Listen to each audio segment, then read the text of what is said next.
Ah, such as the one you've got. £1 billion. Really? A billion? Yeah. A straight billion? Now a billion to Wow. buy one of those. If anybody's interested, give me a shout after the show. Yeah. Now, you know the old Maserati Quattroporte? We all agreed on this, actually. It was one of the most want-one cars. Yes. You just got in there, oh, God, I want one of these. Fantastic thing.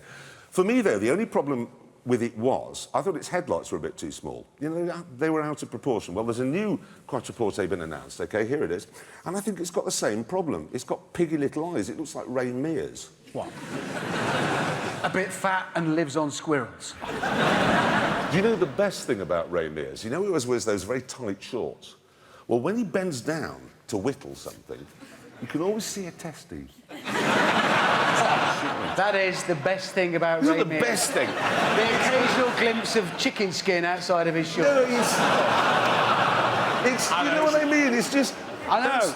You know what I mean? It's No, always... don't. Oh, don't bend down, Ray. Oh, no, there it is. Oh, one of the boys has popped out. Anyway, if you do want a Maserati, there's a V6 turbo, which is £80,000, and a V8 turbo, which is £108,000. I did want one quite a lot. You have now ruined it. And that's the end of the news. Now, over the years, we've had many big races across Europe. And in every single one of them, the car, driven by me, has always beaten public transport. However, since the last race, public transport has got a lot faster. So the producers thought it would be a good idea for us to have another. Yes, and they announced that they had one ticket for a Champions League football match to be played between AC Milan and a Belgian team called Anderlecht down at the San Siro Stadium here near Milan. And the first of us to get there could have it. The start would be here at Wembley Stadium in Wembley. And as usual, James and I would be on public transport, buses, trains and tubes. And as usual, Jeremy would be making the 800-mile journey by car, except obviously for the channel which he would have to cross by boat.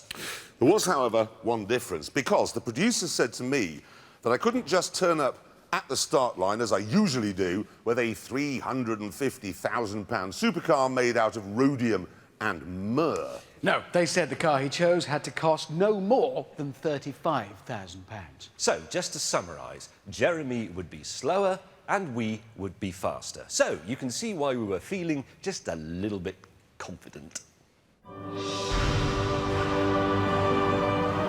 To have a hope of making the kick-off in Italy, the start time was an alarming 3:30 a.m. And rather worryingly, at 3:20 a.m, Jeremy still hadn't arrived.